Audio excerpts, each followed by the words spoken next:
Good morning. Welcome to the Unitarian Universalist Fellowship of Columbus.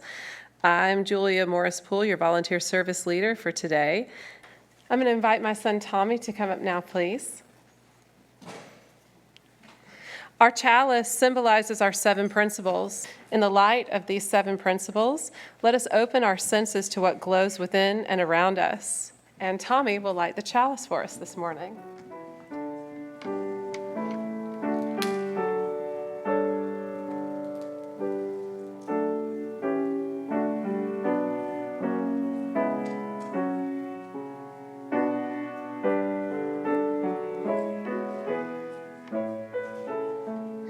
Today we are so happy to welcome today's speaker, Reverend Chandrika Phea. Her presentation is about the mission work she did in China and how it changed her. Also, Reverend Phea's book, Lord, I Don't Want to Die a Christian, is available for purchase today. In this place, we gather safe in the knowledge that we will be supported in our own personal searches for truth and meaning, and in turn, we support one another in that same way. We gather here because we hold one another in esteem and love, and we work together to make our world a better place to live. In the spirit of global spiritual citizenship, I want to call your attention to International Women's Day, which is happening this Tuesday, March 8th. And I wanted to just share very briefly about this, the history of this day. It is a day that calls attention to issues such as gender equality, reproductive rights, violence and abuse against women. I didn't know this until I started delving into the timeline, but the first iteration of International Women's Day was organized by the Socialist Party of America in New York City, and it dates back to 1909. In 1917, women gained suffrage in Soviet Russia, and International Women's Day became a national holiday. Following that, up until the 1960s, it was really seen as a day that was really for the far left in terms of groups and governments.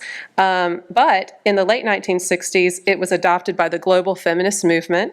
And in 1977, it became a real mainstream holiday following its adoption by the United Nations. And Tommy's going to come up and tell you about some ways that you can celebrate International Women's Day yourselves this Tuesday. Tom?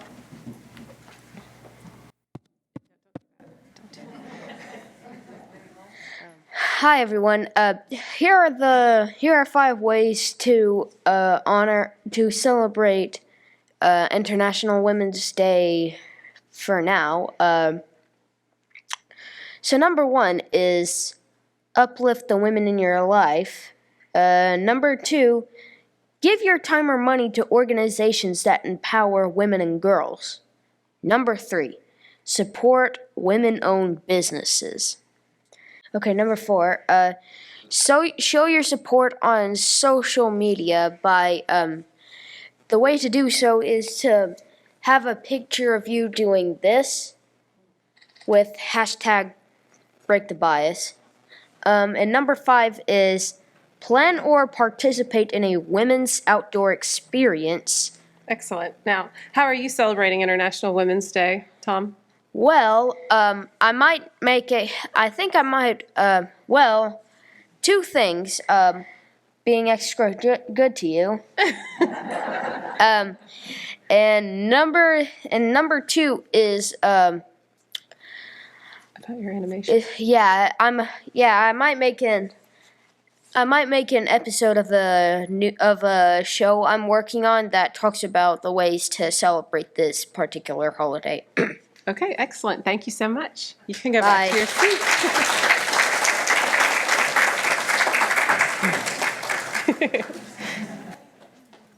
So, speaking of social media, don't forget that you can find us on all of these channels, whether it be Twitter, YouTube, Instagram, Facebook. We're out there. We're out there on social. And it'd be great to see social media flooded with Break the Bias photos on Tuesday. So if you're so inclined to do that, grab your selfies and hashtag it Break the Bias.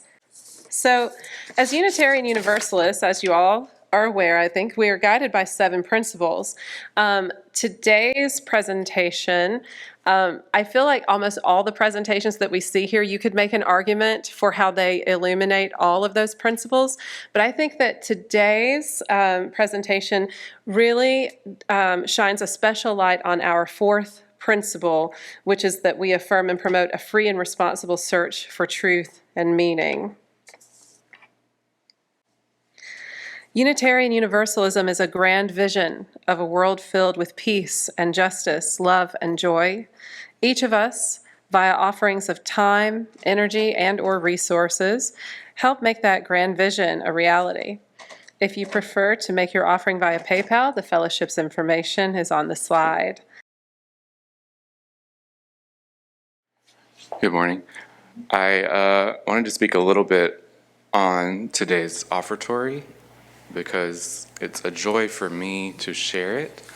The composer of the piece, which is called China Gates, his name is John Adams, and he's perhaps my favorite composer of all time, maybe. And I've never performed any of his works in any medium ever. So it's an exciting moment for me in that sense. It's also a piece that's sort of off the beaten track of any offertory that I've ever done, which you'll see. It doesn't have a melody. It conveys very deep emotions with very bare musical resources, just groups of repeated note patterns and very, very slowly changing harmonic structures. So I hope you enjoy it. Thank you.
That was tremendous. Absolutely. Thank you so much, Whittaker. Today we have a reading that I've brought in. It's I don't believe you'll find it in Singing the Living Tradition, but it is one that I found on the the Unitarian Universalist Association's website as a resource. It's not a responsorial, but I have included the words. They'll be up here in just a moment. This is a selection from the work of Joseph Campbell. As I said, this time it's not a responsorial, but if you'd like to follow along, the words are here. We have not even to risk the adventure alone, for the heroes of all time have gone before us. The labyrinth is thoroughly known. We have only to follow the thread of the hero path, and where we had thought to find an abomination, we shall find a god. And where we had thought to slay another, we shall slay ourselves. Where we had thought to travel outwards, we shall come to the center of our own existence. And where we had thought to be alone, we shall be with all the world. And now it is my pleasure to introduce today's speaker, Reverend Chandrika Phea. Reverend Phea earned a bachelor's degree in biblical studies from Beacon University and completed a 2-year teaching and mission assignment in China that she says revolutionized her life. She is an outdoor enthusiast, me too, a triathlete, and a wellness coach. She's also the author of a book, Lord, I Don't Want to Die a Christian, which is available for purchase today. I'm really excited about this presentation. Please help me in welcoming Reverend Phea.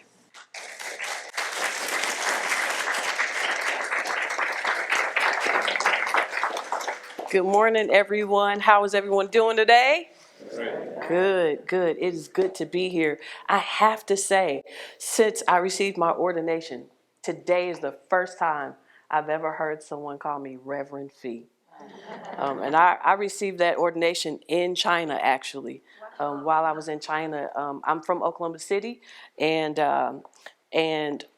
my ordination, ministry license, and ministry journey started there in Oklahoma City. And so my pastor, who originally gave me the license, ordained me while I was in China. So started out as a ministry license. And then my second year in China, I was ordained. I think we know each other. And so yeah, it's crazy to hear that today. But I'm glad to be here. I am thrilled to know that there's a place like this in Columbus, Georgia, and I'm also fascinated to know that it didn't come to my awareness until after I wrote this book. So I had an opportunity to go and live in China after doing ministry work here in Columbus, Georgia.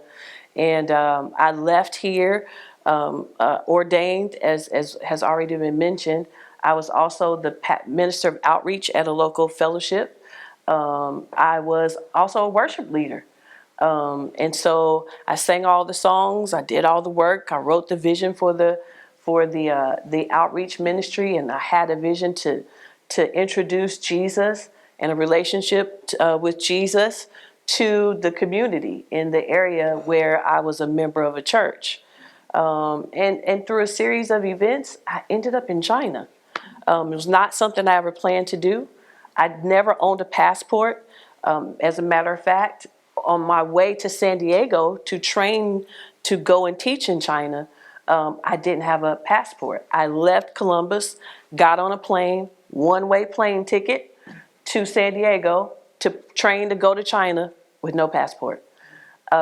Turns out I get to San Diego, and the trainers for this particular program that sent me there, after our first training class, drove me an hour, about 30 minutes away to National Passport Office, where I was able to purchase a passport, actually expedite it, and I had it 2 weeks, in the span of 2 weeks before going to China. So I was set.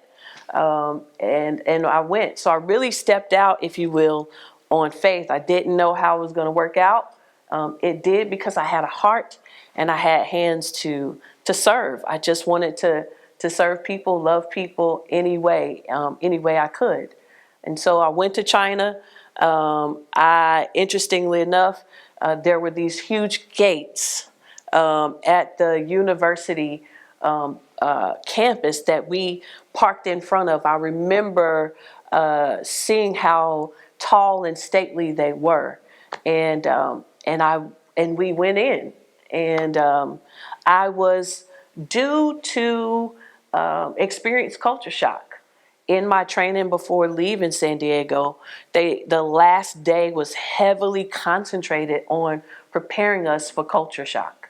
That we would be somehow or sometimes feel isolated, that we would long for family, that we would long for conveniences. I had no culture shock. The first year, never left the country, rarely traveled. Even though I lived in Georgia, I came here to Columbus for ministry. So if I was serving the leaders, we would go somewhere that I was able to go and travel, but nothing that I initiated on my own. And I never experienced culture shock. How I just discovered recently the answer to that, or the reason I hadn't, is because I was very curious about where I was and who I was going to see and who I was going to meet and who I was going to teach. And I was very curious. The problem is that the Christianity I was participating in before going to China did not allow for curiosity. The kind of Christianity, I call it, there's Christianity and then there's parts of Christianity. So I'm from the Black church, the Black Christian faith. And then there's a subsidiary of the Black church. We call it the Pentecostal movement, where there is the outward expression of joy, if you will. The joy of the Lord, the joy of the Holy Spirit. And so there's that outward charismatic expression. And there was no room for curiosity. There was no curiosity wasn't modeled in front of me. So I get to China and my curiosity takes an inhale. It inhales, it has permission now to actually breathe. And that's what kept me from experiencing culture shock, is I was so interested in what I was participating in. And so I did that for a year. I taught. I met 7 Chinese students, as you'll see on the album, that wanted to know more about me and my joy and my happiness. And so I used the opportunity to introduce my students to the gospel of Christianity. I did that because I didn't know what else to do. And I didn't know, I couldn't attribute my joy, if you will, to anything else but my conversion. So I thought. And so for 2 years with these 7 students, we went through the book of Luke, and it took us 2 years to do it. That's including my second year in China. Well, let me get back to this culture shock. I'm there for a year. I'm going through the book of Luke with these students. I have 8 classes full of young men and women. I'm taking young ladies out every Friday night to talk to them about abstinence, because abortion and suicide is very high in China. And so getting pregnant before marriage brought shame on the family. And if the student brought shame on the family, the will to live was very low. So the reason I talk to them about abstinence is not because Christianity taught me that it's important, but because I want our students to live. And so I did that weekly. I would take every female student out and talk to them about abstinence. I taught English. Monthly, the school required that we travel together as teachers to learn more about Asia. So we did that. So my life was evolving really unbeknownst to me. And so I went to Hong Kong, did ministry in Hong Kong, and I traveled Hong Kong for 2.5 months. And so the time came. It's time for me to come back to the States for the summer because college is over for the summer there.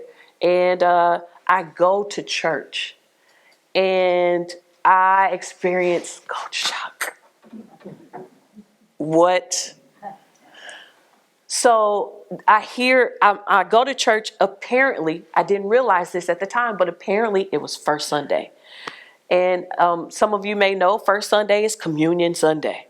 And communion is an opportunity to acknowledge or remember the death of Jesus Christ, and to partake in the breaking of his body and the shedding of his blood. And I hadn't done that in a year. In the African American church, the African American Pentecostal church, something that is very alive and well today is the notion of a devil or the enemy in our lives. There's always something that we're having to fight, some sort of spiritual principality, if you will, that we have to fight. I hadn't heard that in a year. What else was it? Tithe envelopes. Oh my gosh, they had a sound. I didn't know that I hadn't heard or seen these things in a year. And I've been privy to this and influenced by this all of my life. In my mother's womb, she was taking communion while I was in her womb. So how did I go to China for 1 year and forget all of this? And I've been doing it for almost 30 years of my life. And so it blew me away that I was having this culture shock experience in church. That's when I learned that before I left China, church was my culture. It was my world. And so I'm there, I'm shocked. I think I'm going to go to hell because I haven't participated in these things for a year. And not only have I not participated, I didn't miss it. What is happening? I've done this all my life, and I didn't even realize that for a year I hadn't participated in it. So I go back to China asking God, what had I been doing if I was not doing these things? And so I had been communing, if you will, with my students. I'd been sitting at the table offering to them myself. So the tithe, the 10% that I had been giving here in the States, I had become 100% of it. I had become fully surrendered to the experience of the opportunity to teach my students. I had become fully surrendered. Why would I do that here if I'm giving 10%? So if I get to give 10%, I get to keep some of me. But in China, there was no place to give 10%. There was no tithing. There's no churches that are free. The churches that are there are set up by the government so that the government can keep a hold on the Christianity growth in China. So there's no freedom to express like we have here. So there's no communion, there's no tithing, the devil doesn't exist, and I lived in a building full of American or Western Christians. But nobody was knocking on my door saying, hey, it's First Sunday, let's take communion. Hey, it's the end of the month. Have you tithed this week? No one was saying that. And so how was I living this fulfilled life without all of the trappings of Christianity that I was participating here in China? And I had to ask that question. And asking that question led to not wanting to die a Christian. The fact that I had finally the permission to ask a question.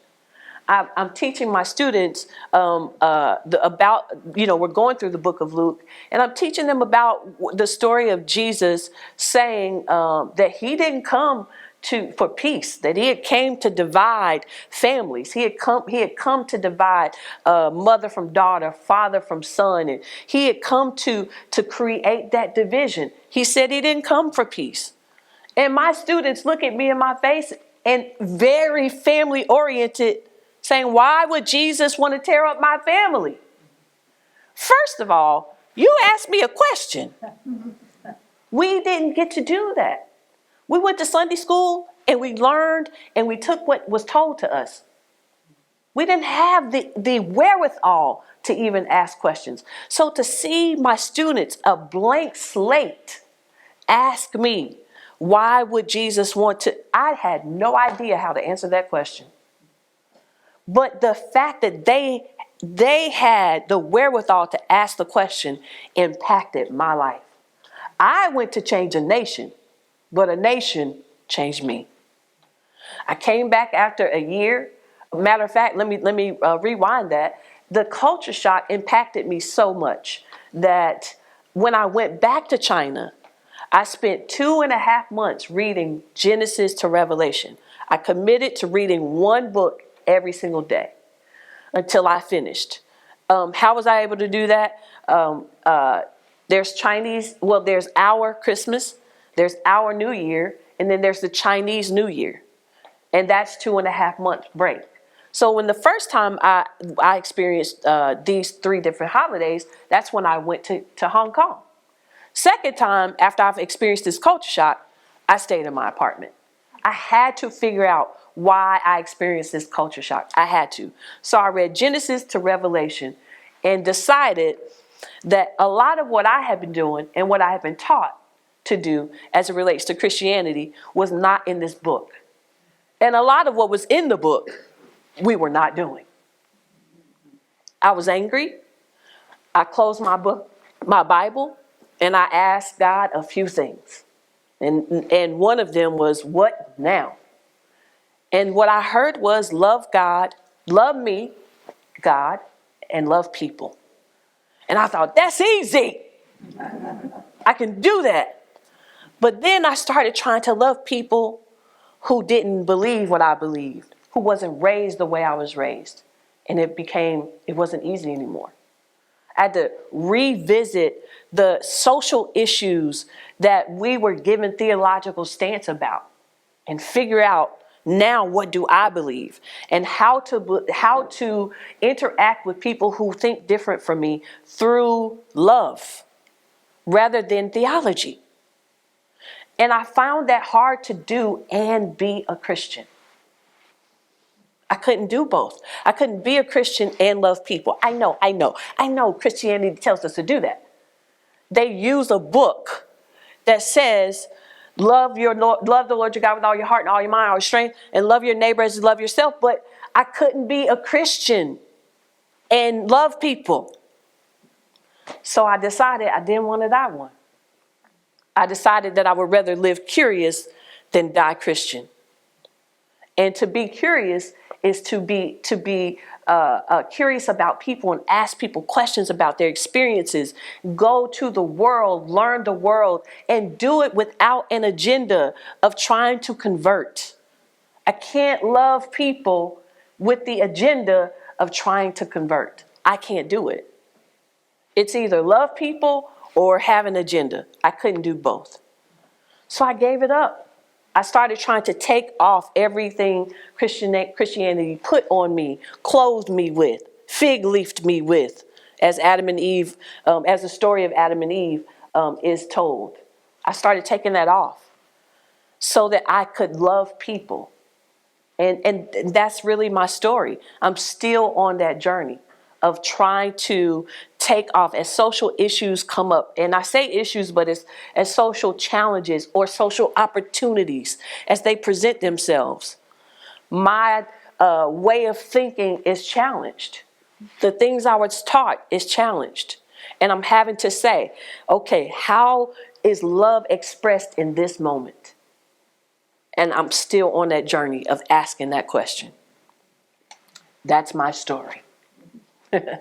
Anybody have any questions? Did I go over?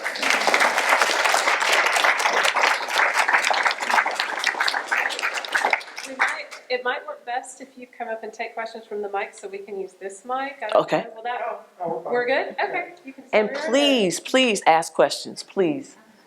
Okay, he's bringing you the mic. He's bringing you the mic. Why China? Why did I choose China? I didn't choose China.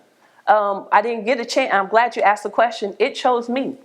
I had an opportunity to go do some prison ministry here in Georgia. And long story short, I went with a peer that I went to school with. After the prison ministry opportunity, I went to our school that we graduated from, Beacon University, to talk to her about our experience. On my way out, I run into my professor, our old professor, who's asking me, what you doing now? I've graduated, and I want to impress him.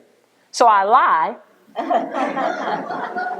and say, well, China's on the table. I had given him this list, of things I was doing. I was in full-time ministry for free. And I assumed his perception of full-time ministry, and based on my assumption, I was trying to impress him. And I said, China is on the table.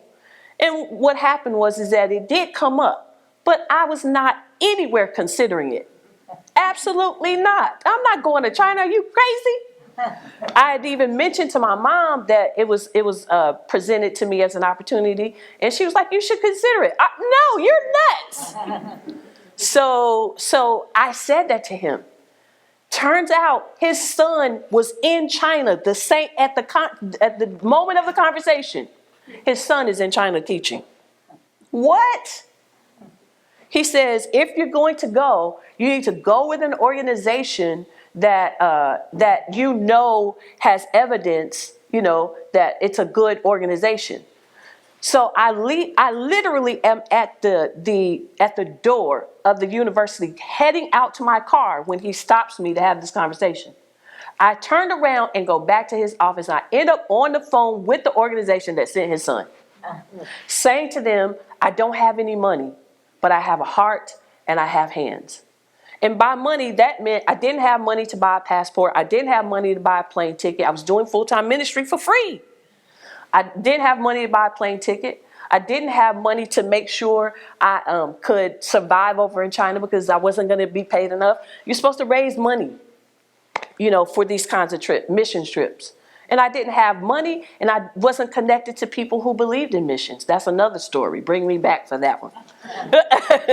And so yeah, China it chose me. I was open and ready to go. I write in my book about a young lady who broke up with her boyfriend in China. She's a Chinese student, and she was so heartbroken that she found out he cheated.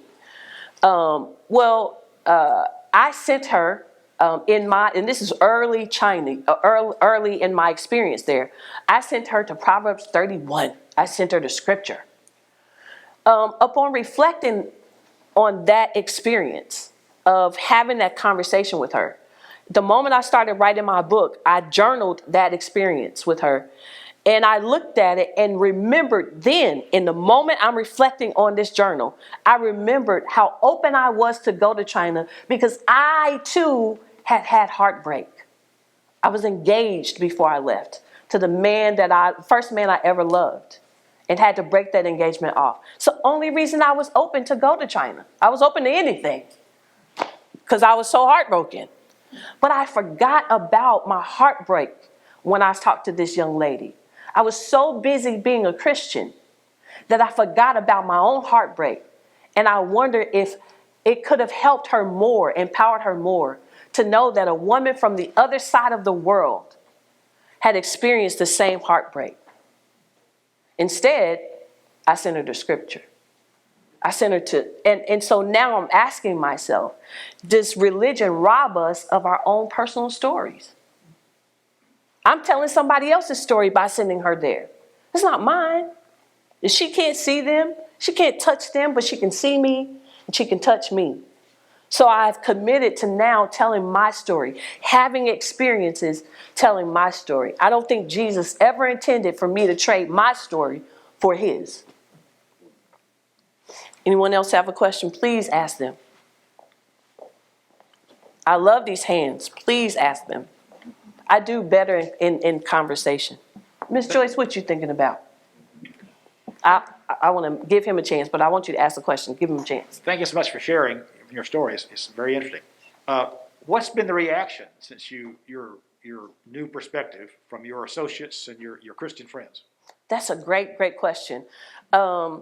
Actually, it hasn't been so bad. There's maybe been some distance, but I'll tell you that when I heard this title, I didn't choose, wasn't planning on writing a book either. I didn't plan on going to China and didn't plan on writing a book.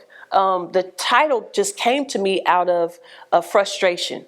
I come back from the States a second year, and I was coming back to stay.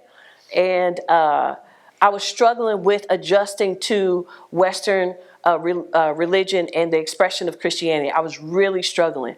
I really felt like I couldn't breathe. My perspective of God and people had expanded, and I was bringing my expansion back to this space.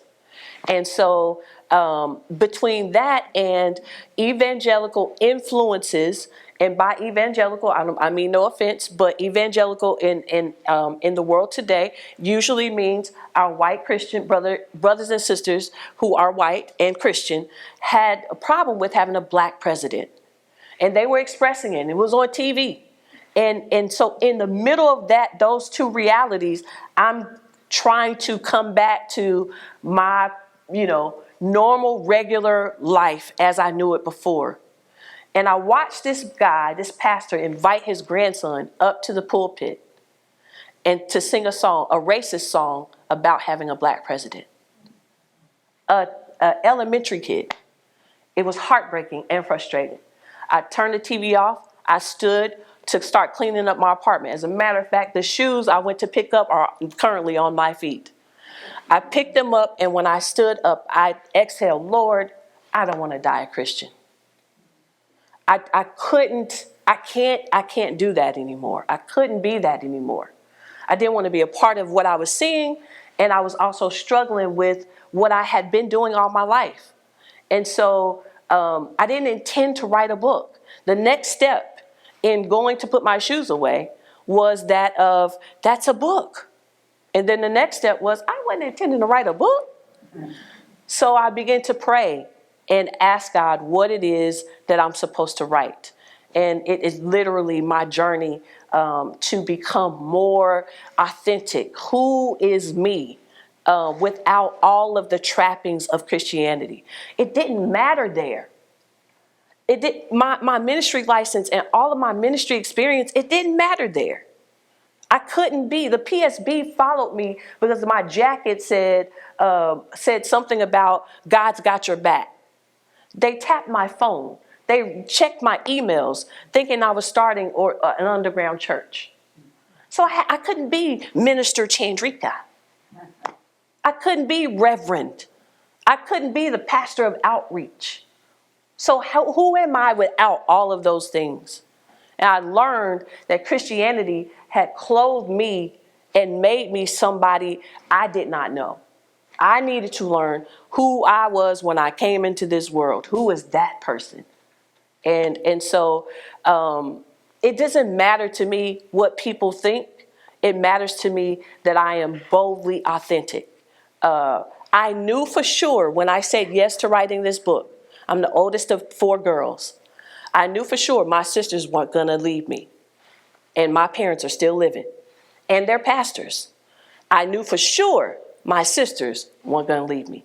I wasn't sure about anybody else. So there may be some distance perhaps, but I don't know about it. I'm too focused on what I'm doing. A couple of other people have questions. Ms. Joyce? Okay. Do I need a mic? Thank you, sir, for doing what you do. Mr. You've Orr. moved away from traditional forms of religion. I'm wondering how you nurture your spiritual development. I love the outdoors. I love it. I go hiking. I love the water. I love the wind. I love being outdoors. So I've created some opportunities to stay outdoors and fellowship with a plethora of people who may believe lots of different things. I don't know and I don't care. I just want to love people. So I created 2 opportunities. I have a bikes and breakfast, and I also have a hiking group, all for women. And as we said, it's this International Women's Week, of which I signed my publishing agreement on International Women's Day. And so now both of these groups are for Black women, because statistically we will not go outside. So I've created that space for the health and mental health of Black women. But that's what I do. The other thing I do is pray. I still believe in God. It says, Lord, I don't want to die a Christian. So I do believe in something that is greater. Whether you call it God, Lord, whether you call it Buddha, however, we're all trying to put a name on what that thing is that is greater than us. And so I love prayer, and I communicate with through my spirit, with my spirit, to that is greater than me. Yes, ma'am. Does that answer your question? Mm-hmm. Yes, ma'am. I love the notion of a God. God doesn't have to be real. I love the notion that there is something greater than me. And I love people. Can I just do that?